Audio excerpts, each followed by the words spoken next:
Hey guys, and welcome back to Content is Profit. Today is a very different episode. Last week, I had the opportunity to hop on a call with two of our Business Creator Club founding members, and it was exciting. It was a call to get to know them and get to see, what they're currently doing, what do they need help with, and it turned out to be a very fun call. And then their feedback was incredible. They love the format and they love the things that we talked about and where we want to take the community. So we thought it was useful for the people out there listening to us or watching us to consume. So if you have any lessons, if you have any comments, if you have any type of feedback based on today's episode, let me know. We have two of these, so make sure to listen to both of them. They're both very specific case studies, different from each other, but I think there's a lot of lessons that we can take from this. So super stoked.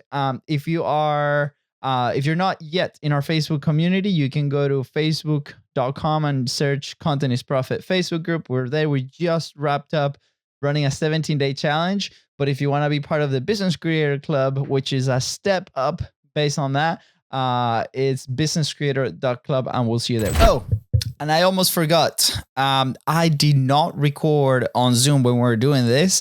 And lucky us, we were recording in our note taker, or AI note taker. So the recording that you're about to watch, if you listen, I don't think there's an issue. But if you're watching, it's going to look like you're watching a film from the 80s. So anyways, I apologize, obviously, for the quality. But I think as far as like the content goes and the conversation, it doesn't take away. But that's why if you're watching it, it's going to look a little bit different. All right, with that, enjoy the episode. And we have 17 dares that we're doing with people. People started today.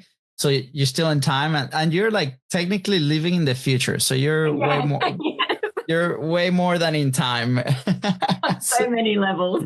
Yeah. So I'll do that because the people that are in the channel, that's why I also send the email for you guys to book, which you got. That's why you booked the session, I think.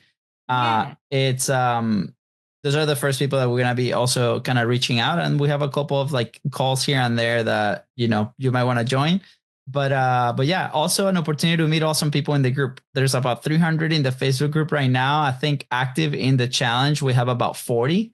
So today there was, if you were to write a book, what book would you write? And we're getting so fun and so interesting answers. So I already know. I have a book that I've been writing for 10 years that I've not actually taken action on. Oh, come on. Okay, well then I will expect your video in the group today. Well, okay, it's time. It's now, but there's a reason for it. I think sometimes you plant the seed and it germinates through the integration of the idea. And I feel the book is coming now. So. Oh, that's awesome. Hey, my mom used to say everything happens for a reason and it's always the best reason. So no judgment there. It's the timing is always perfect. So, but I would love for you to kind of share that story with the people. We had some very interesting story, and we have some business owners, and we have some people kind of exploring what they want to do with their life, and maybe this is a path. So I will be honored if you come join us. But apart from that, I'm here to answer not only logistical questions. Obviously, that's a quick update. But also, like, if you have any specific questions on, the content, kind of what we do, if not, I can give you a quick recap of what we're planning to do specifically on topics, and then go from there. That would be awesome if you give me because I joined this group to connect with people who are in business and creating content. That was exactly awesome. Why. Because I know people who create content. And I know people who have businesses that don't create content. And so it's that the two together, and being in a rural location and wanting to reach a global market, like I think that the content is really important. And I used to have a physical space. So a lot of my content was drawing people into the physical space. So I was really locally focused. Okay. Locally, I say locally, but within the state, because we used to have people from Sydney, the city, which is like 3.5, 4 hours away, Okay. come down for the weekend. So I was always drawing people into the space. Now I'm trying to draw people to my services, which is different. Okay. Because it's a connection back to me and what I can do for them personally. Whereas the space was a retail store, my artisanal workshop, and I was selling on behalf of nearly 20 other people. So it was an experience for people to come into the space, but it wasn't all about me. And that was intentional. I didn't want it to be all about me. So I've really struggled with that, coming back to talking just about what I can offer people. And my content recently, I've really honed in on. I've got to start doing that more. But it feels narcissistic at times. And so that's like connecting with other people who actually do this for a living and understand the value of it. Yeah, no, absolutely. No, I totally get it. The other day, our podcast producer, she's like, "Hey guys, I sent you a script. I need you guys to do this video. Like, you must do this video." And I'm like, Mava, oh my gosh, like I'm reading this script and I'm like, I don't want to talk about myself. This is horrible. That's why we go to interview podcast. It's like, because it's different. But it turned out that she was right and it worked out really good. So, hopefully we can bring some of those lessons, but yeah, absolutely. So I think, well, number one, on the community side, I think the Facebook group is going to be down your alley. I don't know. I think we might have some Australians in there. But even online, I think there's incredible people that are there. I mean, Stacy, she's helping us run the challenge. She's a TED speaker. She's working like on movie productions here in the States, and she has her own consultancy. So just her, like, is top of my mind. But I think that's going to be a good start for you to kind of start connecting with amazing. And everybody, we did a kickoff party on Thursday, and everybody was like, "Oh my gosh, you do that!" And then those connections started happening. So at 3 a.m. I'm not sure I can do. I know. But DMs on Facebook or messages, and maybe we do like an afternoon coffee / morning coffee for you. I'm not expecting it to be catered to Australians necessarily, but I've done a lot of US-based programs. Awesome. And some of them, the 5 a.m. start you can do, but the 3 a.m. it's just that middle of the night. It's like, yeah, I know. And I honestly had no, like, it's not just you. We have a couple that have reached out. So, it's based on like, I really want to be on those calls, especially at the beginning of this. So that's like the time, but no worries. Like, I'm putting it here. We might have to open like an Australian only like schedule so we can all hang out. We've done our like 8 p.m. shows with Australians, which is awesome. But I think that's step number one. And then, so I'll basically, if you don't mind, can I ask you a couple questions on like right now? Obviously, before you were doing physical retail, and now it's like services. What kind of services are you offering right now? What do you do? I wasn't just retail in that space. I actually also coached in the space. Oh, okay. Awesome. Okay. It was creative co-working. So I had other businesses in there as well. And then I had the retail store, which was open only limited trading hours. And outside of that, I ran events and workshops that we had business events. We also had artisanal workshops that people could learn. Awesome. A skill. And then I also made on site. I'm an artisan as well. So I made my products on site. So now I have, since closing that, I brought my focus back to coaching. And my coaching, I do two different types of coaching. One is through the government program that you had that email address for.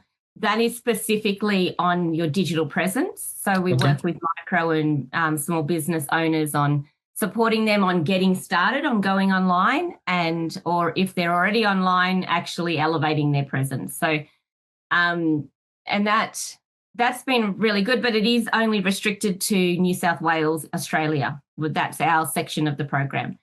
My other coaching is I work as an embodiment coach. It's actually Dharma coaching is the certification, so soul purpose. Okay. But I focus predominantly on business owners because I wanted to support people in the holistic way of doing their business. So they're looking after themselves, not just looking at the dollar. Mainly because I experienced that. I experienced being burnt out and completely. I mean, I've been in business for 25 years, but have had seasons. You talk about not getting any sleep. I've been there, working 13-hour days. Yeah, I'm in one of those sprints at the moment. And it comes in seasons. So I'm not judging that at all. Like even at the moment, I'm working longer hours than I would like to in front of a computer because I'm trying to amplify to that next level in what I'm doing. And then once I find that rhythm, I'll pull back, I'm sure. But anyway, so the embodiment coaching it looks at working in a cyclical manner. So I work with the moon cycle on how to actually plan out business activities. And so at the moment, it's a full moon and that I get really excited about. It's like, because it's right there, I'm looking at it, I'm distracted by the moon. But no, you're good. You're good. I mean, I will be too. Yeah, it was so beautiful. But it's working with those energetics. And what it does is it helps people cover all areas of their business. So rather than always just focusing on output and not focusing on going back in and reflecting. So the new moon part of the phase is really a time to go in, reflect on what happened the month before, make decisions for the month going forward. So I don't always pitch it with that a little bit kind of, it's a bit out there to talk about the moon. So I just try and talk about it in terms of cyclical living and the way that nature works. So it's almost seasonal. So at the moment, that is all online. I have had some in-person sessions as well, but because I'm remote, I don't really, my village is only like 200 people in the village and the nearest town is 5,000 population. Wow. Okay. And it's still connected to cities. Like we're 3 hours or hour and a half away from bigger cities and towns. But predominantly I work from this space. So, which is why the online is really now so important. Yeah, absolutely. That's awesome. So, do you have like a specific product that you sell, or is it like do you have a library of products? Is it more like a ongoing coaching month to month or courses? Yeah, I don't have a course at the moment. I had one which was called La Luna Living, and that was based on cyclical, but I used to do that in person and then I started to sell it online, but I'm not on Kajabi, or anything like that. So I did it in a way where I created a PDF and then the links through the PDF went to YouTube private list videos and people could access the support videos through that.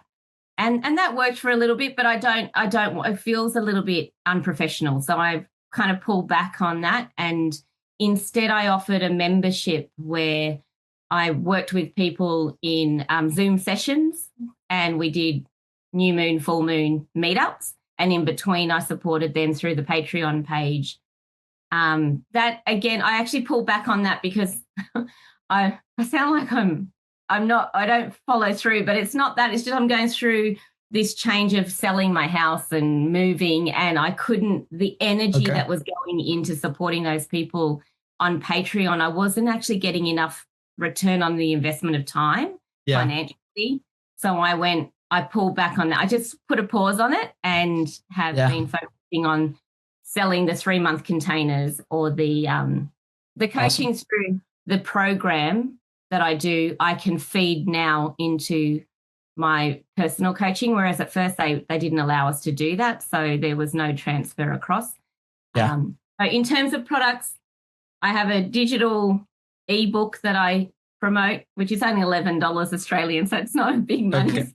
But I'm really focusing now on selling my coaching service, and I'm bringing awareness back to my artisanal goods, the actual products that I make that support people physically in what they're doing. Oh, awesome. That's so cool. And first of all, thank you for sharing and being so open about it. I really appreciate it. And also on my side, zero judgment, because I don't call it follow through. I call it pivoting. So it's totally okay. I've learned that it's okay sometimes to do that. And also full transparency, we're not the best at that either, right? Like we're trying to figure out, what is the thing that not only we enjoy doing, but we're also support in the best of our ability. So super awesome. And I've learned the hard way that you can pitch something to people, but it may not be what they actually are needing. Yeah. And so you can put a lot of energy into it and end up draining yourself to serve a person in the way that you think that they need. And that's part of the reason I pulled back on the membership. I was like, I actually need to hear more from the clients what they need before I put all the energy into putting something out there that I think they need, which is why my YouTube channel has become more of a focus, so I can go a little deeper into what I'm about and attract the people that resonate with that. And then absolutely. Have them ask me the questions that then lead me to what they need. That's awesome. Will you mind sharing your YouTube channel in the chat?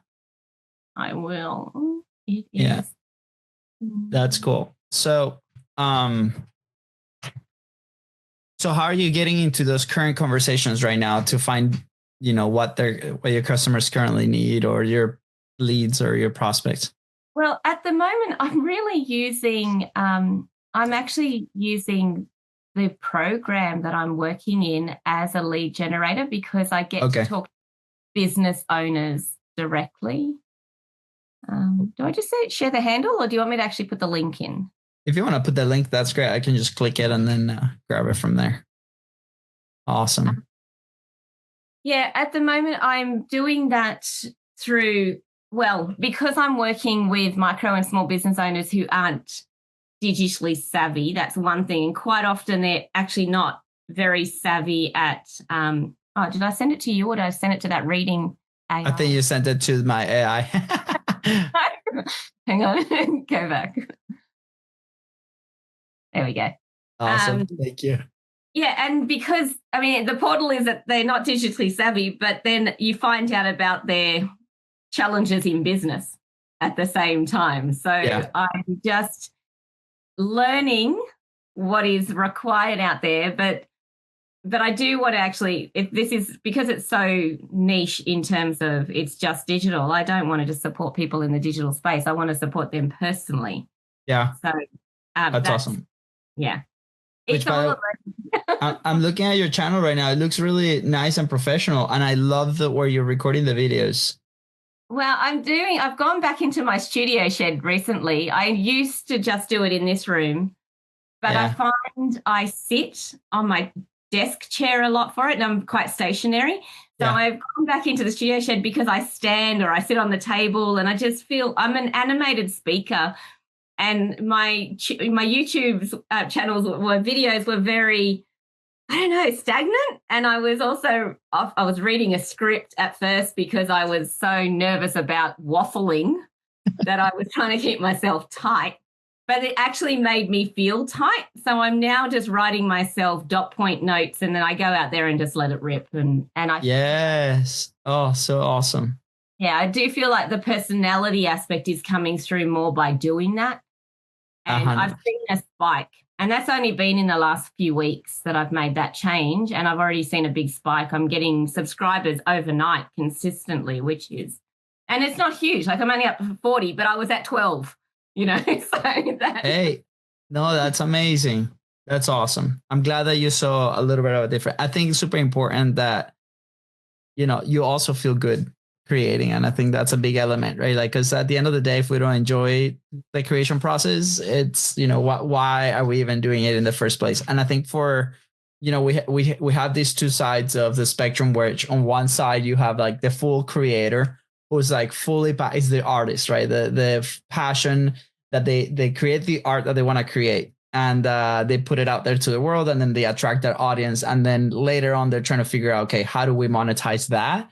Versus on our side, we have the business, right? That we provide a service, we provide a solution for somebody, and then we're trying to figure out the art that's going to bring the people into the business. So I think that's an interesting conversation, right? Because, a lot of people, obviously, there's so many tactics and strategies and things out there that are like, okay, what is the thing that I need to do? And then they start doing the thing thinking there's going to be results of a certain way, and then maybe results are not coming, but they're also not enjoying the creation process, and that's a friction. And you, as with the things that you do, you probably understand that very, very well. So, when you were saying the whole thing of the person who just creates for the fun of creating, I feel like that's a person who already has security of income, and they don't need to worry about drawing that income.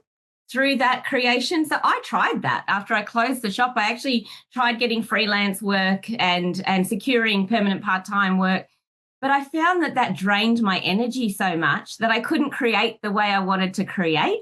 Yeah. So I was like, I'm better off to actually reduce my overheads and make it so I can live on less and do what I'm passionate about and create from that space.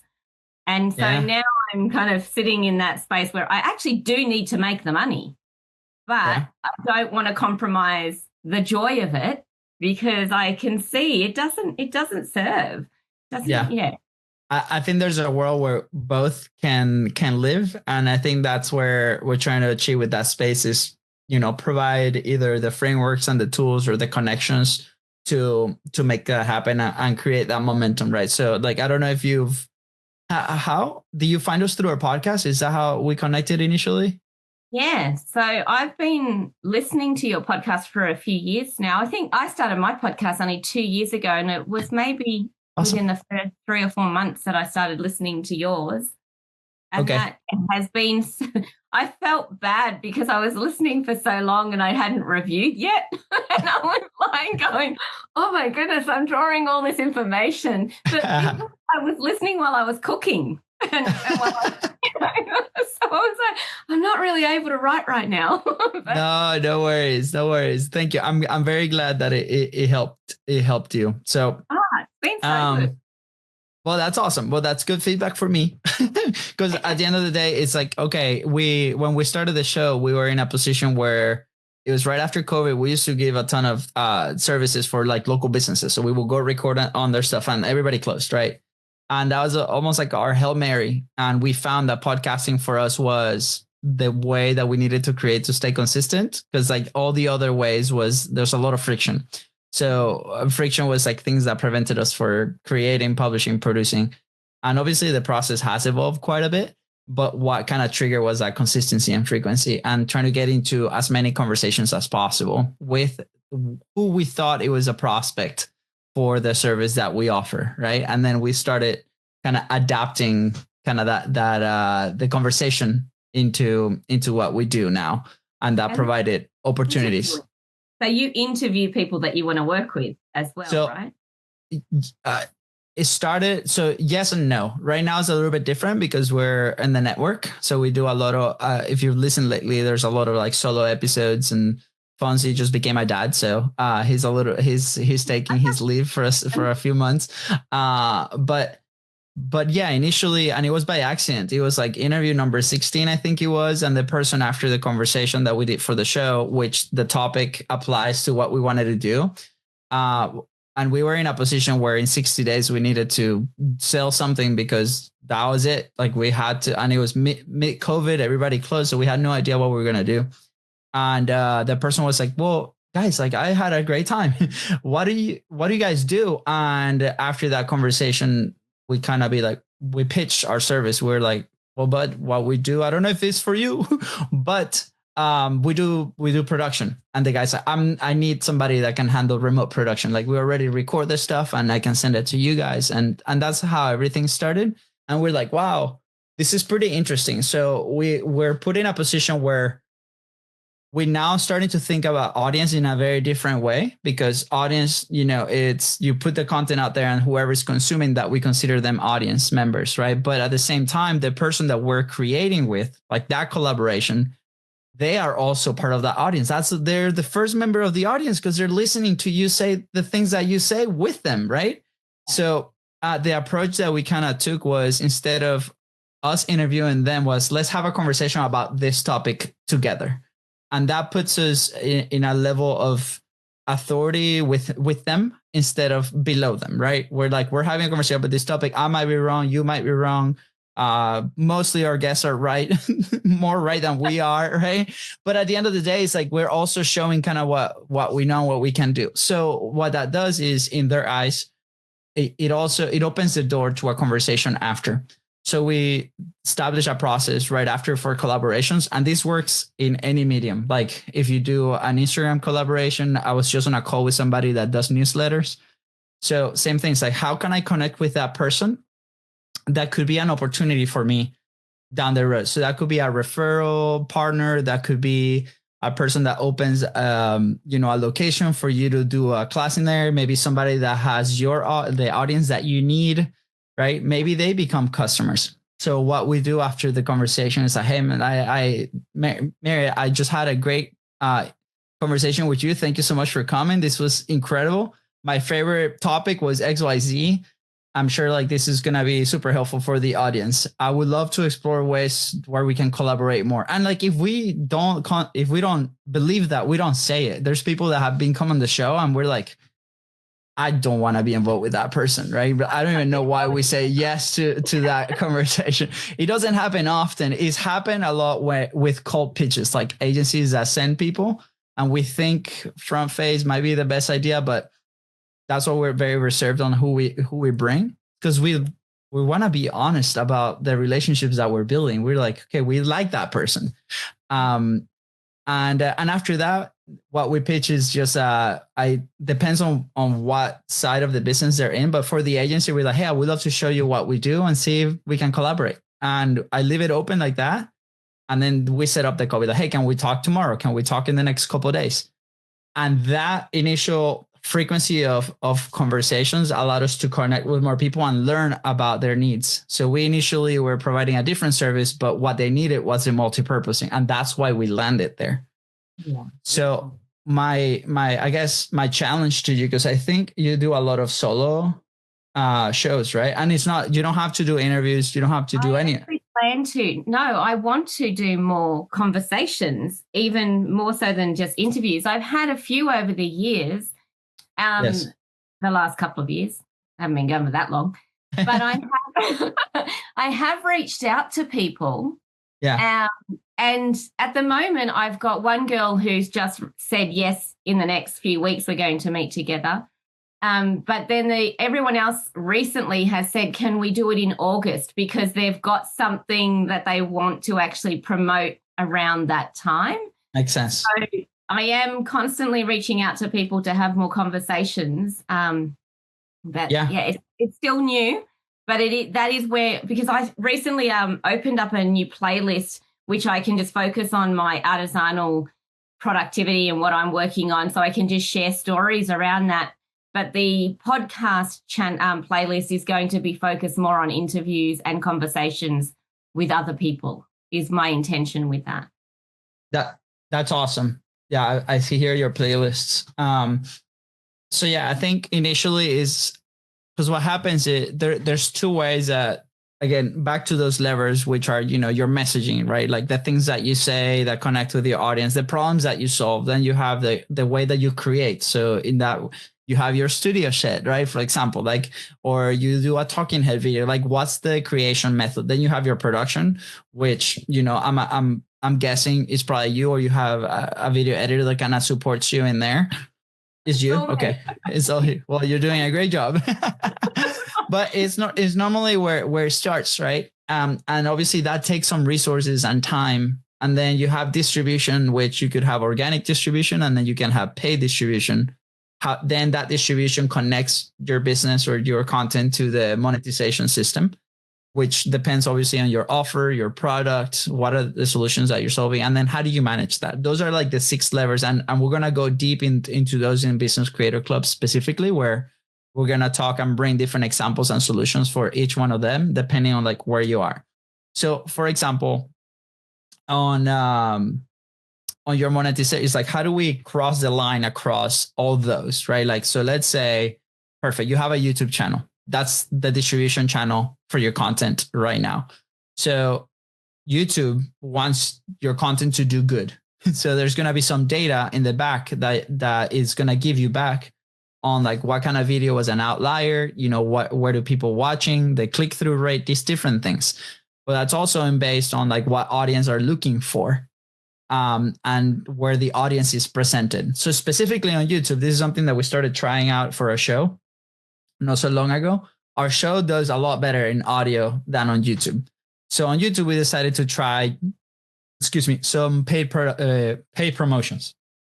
So there's a little tab in there that says promotions. You click on it, and then you can run, let's say, $20 worth of ads for your video. What that does is just speeds up the process of your content being introduced to a cold audience, and then they gain subscribers. And we started testing like $20 a video, and we did it for about 10 videos, and we got to 5,000 subscribers on YouTube. Here's the kicker. We learn a ton from there, and we're like, wow, on YouTube, people are not watching past the first like 3 minutes. But in audio, our podcasts are being listened 70%, 80%, to completion, right? It's very different audiences. So at that point, we had to make a decision. Okay, well, for us, the people that we connect with and that come to our world come from the audio podcast mainly. So maybe that strategy for YouTube, we're not going to change what we do there because we feel good about our creation process. We love the people that we bring, and we understand that we're on YouTube, we're competing with a different type of shows or a different type of content, right? Like 3-minute videos, 5-minute videos, entertainment galore, right? Like fast action, like there's many different things and production levels that maybe at this time we don't want to do or we can't do.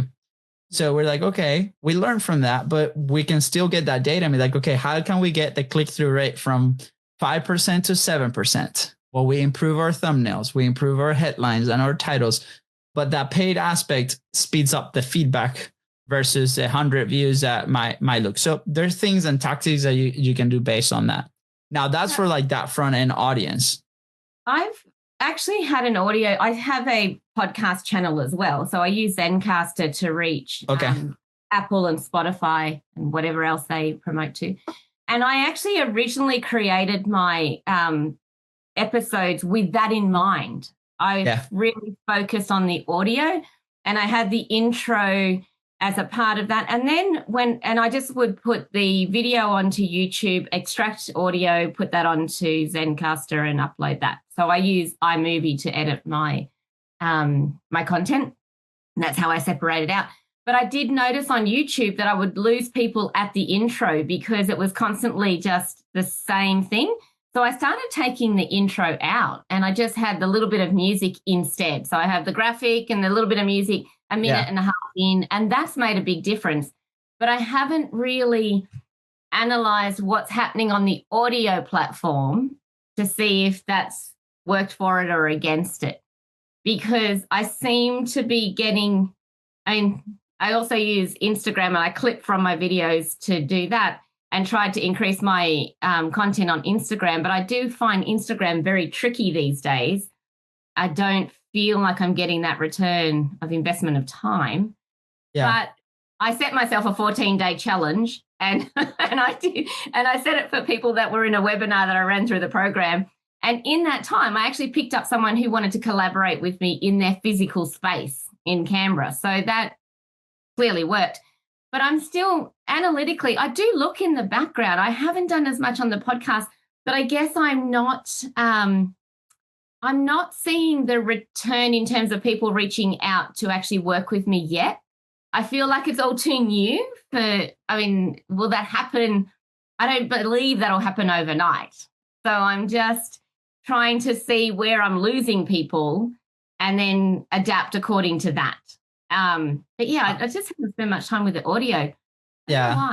And look, it's like everything, it's a hypothesis, right? We're like, okay, for this next month, this is a production layout and the volume that we're going to do. We're going to put it out there in organic, and then we're going to do X paid strategy, because there are 1,000 paid strategies depending on the platform, right? And then you see what they do. And at the end of the day, we have to look, okay, maybe what's your goal? Like your goal is to get clients, right? So, and get clients at what price point? So there's not only the element of the content side, but also the element of like, how many conversations are we having? And then you have other elements of like, okay, well, are we actually presenting a solution for the actual problem that there is? So that's why like initially, like from that, like 0 to like 5, it's like, okay, how can we get in as many conversations as possible? Like one-on-ones, kind of like every time we launch something new, we like to hop on these calls, for example, to find out what the real need is, because we got to also decide and be like, is that the thing that we can actually deliver to our community or our customer or our lead, right? So this just happened also with the call that I had before.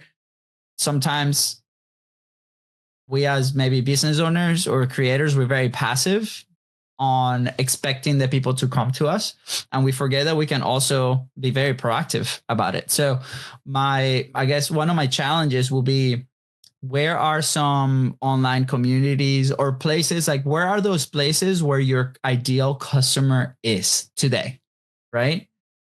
You have one example, which is the company that you work with, right now. So that's a pool of potential customers for your business. So similar to that, where can we find them? And then it's like, how can we put the content in front of them? So if they have a newsletter, if they have a content vehicle that you can also plug in, awesome. But at the same time, it's like, how can we establish conversations with them? Do they do workshops? Can I go and do a workshop with them? Can I reach out to each one of the members and give them a phone call and be like, hey, I don't know if this is for you, but I do XYZ. Would you hop on a 10-minute call with me? I just need a couple questions, and I would love to answer any of your questions regarding that topic, for example. You'll be very surprised how many people say yes. So that proactiveness, it's I guess sometimes overlooked, and that's what helped us gain momentum initially. And yes. And it was like, regardless of the content that we're creating, because we know that our content is going to grab traction and it's going to discover some people and it's going to get to them.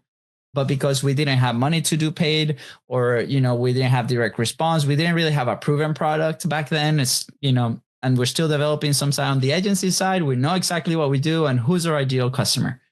But initially we need to have those conversations with those people, right? With the person who reached out for me to do something in her physical space, I've actually sent her a proposal where I run it's 3 months. It's 6 sessions over 3 months, in-person kind of event with business owners from the region. And because she's a yoga studio in Ayurveda, and she just said, I'd like to know if you want to come and see my space and see if you want to run something here. But it was nothing specific. It wasn't like, I want you to do this here. She just wanted me to go in and see what I felt like I could offer. And so I thought, well, this would be a really good portal to actually meet business owners who are health conscious as well, or realizing they're suffering. And so she wants to hire out that space to business owners that run their own wellness kind of events. So I was like, if we collaborate, we can actually bring business owners into the space, look after themselves first, and then pitch that they can use this space for themselves. So that's only new. But that was my intention behind creating the content, sharing more of what I do, to then find the people that I resonate with, that I can have the conversations with. Because previously I was really directing people to what everybody else does, as in I'm showcasing the work of all these other people. So this is all still very new. Absolutely. I hope that actually transpires into something, because I do want to create more opportunity to have that one-to-one conversation with people. Yeah, I'll leave you with a couple of examples, and maybe you can grab some ideas. And again, like the group, my inbox is open. If you have any follow-up questions, like that email that you got on that text, feel free to send it back. I'm happy to answer that way. But also, once we open the community, there's going to be like open Q&A sessions where we can jump on, and it's not just us, but anybody that can jump can support, and also inside of the community. But we have Karen. She's on the agency side. She's a customer, and she's also a coach for women here in the States. And she does a very interesting event, which is a breathing event. So she brings all these women and they do a breathing session, and it's amazing. And that's her way into her coaching. She doesn't coach she doesn't coach breathing. She coaches these women how to like go back to their fullness and energy and all these things, because if you live in a city in America, it can be a little depressing sometimes. Or breathe. Yeah. But that's a very unique, it's not like a business tailor event, and she works mainly with business people, but it's a very unique type of workshop that she does. And sometimes these workshops are also advertised in marketplaces, like Eventbrite, or like these platforms that they already have, traffic, and then they sign this up. So she does once a month and so on. And that seems to be working with her to get in those leads. Then she brings them into her show or her podcast. And then from there, they start collaborating together. Some people can become that. There's another guy that he did this a lot through COVID. I think he still does it, but he does daily conversations on Instagram Live. So he has his show, which is like the main, the juicy topics that he talks about. He keeps it for himself. But then on Instagram, he does a daily conversation with somebody. So he reaches out with somebody who has an interesting story on the platform, and then they hop on an Instagram Live together, right? So if you're familiar, and that can be done on Facebook, that can be done whatever, but he chose Instagram because he's familiar with the platform. And it's the same thing. It's like we're collaborating together. We're talking about a specific topic for 30 minutes. And then after that, it's like, hey, I would love to collaborate. And when he did it to us, we're like, that's incredible, because that's how we can also kind of start connecting with people at a higher frequency. So we used to do the show 3 times a week. He did it once a day. So we're like, oh, at the time we launched something called Content Bites to increase the frequency of conversations. So it was a pre-Content is Profit. So we'll have one a day. And then from those, they will graduate to Content is Profit. And we still build a really cool relationship. So maybe you have something like that where it's like, hey, I want, if you want to increase the frequency, maybe we do 2 questions about this topic, and it could be any topic, but the idea is to spend quality time with that person. Well, the lady who reached out, I actually plan to get her onto the podcast and talk to her about her business and what her specialty area. I just didn't send her that question until I sent her the proposal, because she asked me to come in and run a workshop.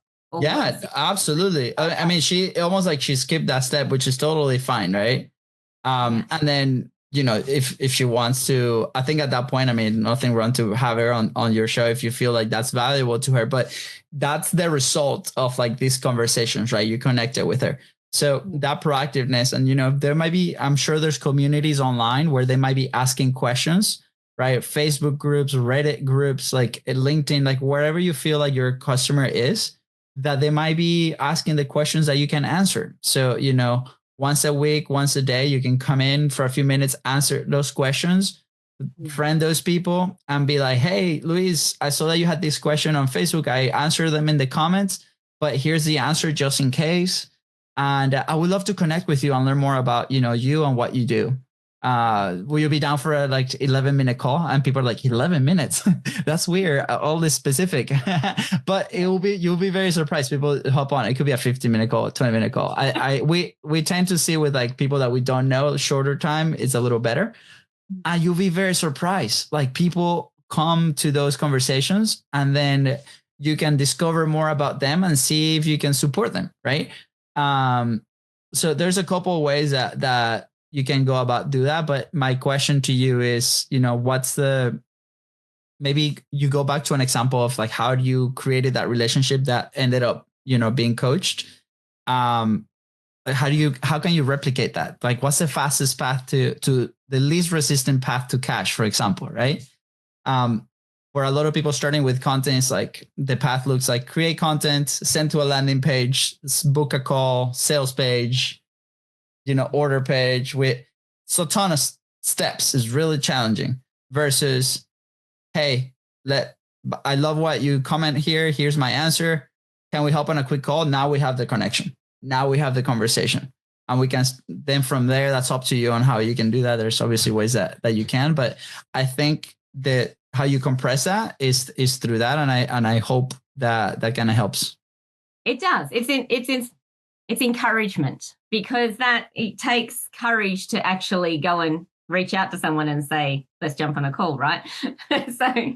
And feel like it's more like, let's connect. Hey, I'm looking to connect with more people around the world about, X topic, which is what you told me.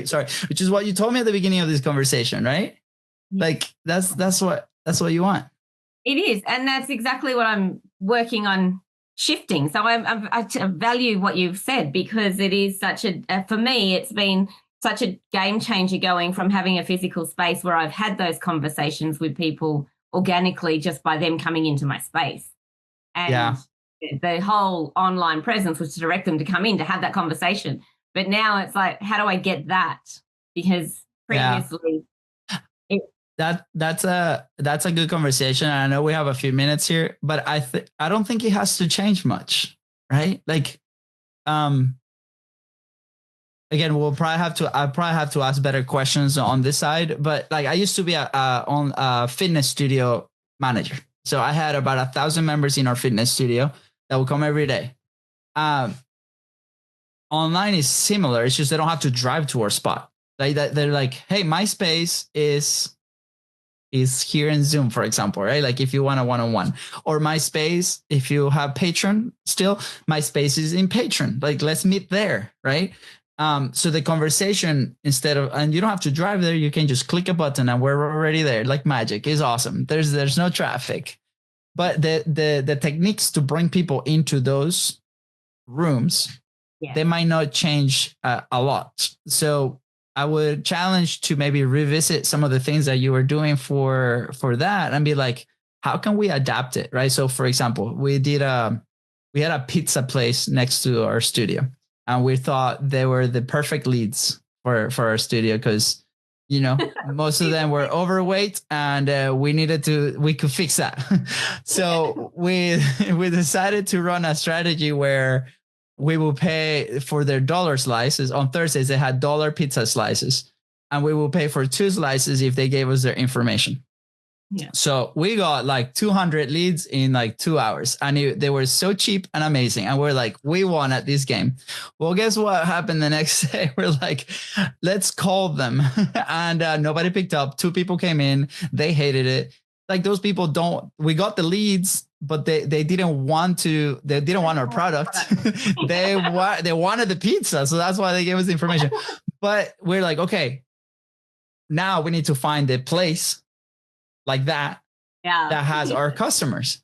Yeah. So in that specific case, we went to other businesses like Lululemon and people that were spending, crazy amount of dollars in like fitness and diets and groceries, healthy groceries, because those were the customers.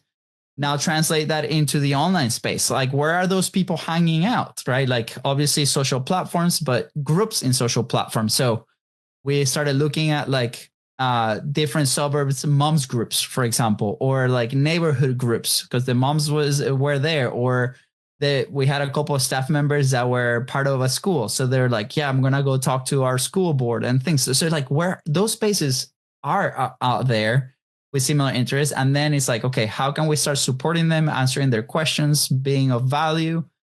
And then as soon as like you see a response back or a thank you or a like, friends those guys and be like, hey, Luis, so awesome. I love the question that you asked. I send you the comment. I would love to connect in my space. So you're friending them on Facebook.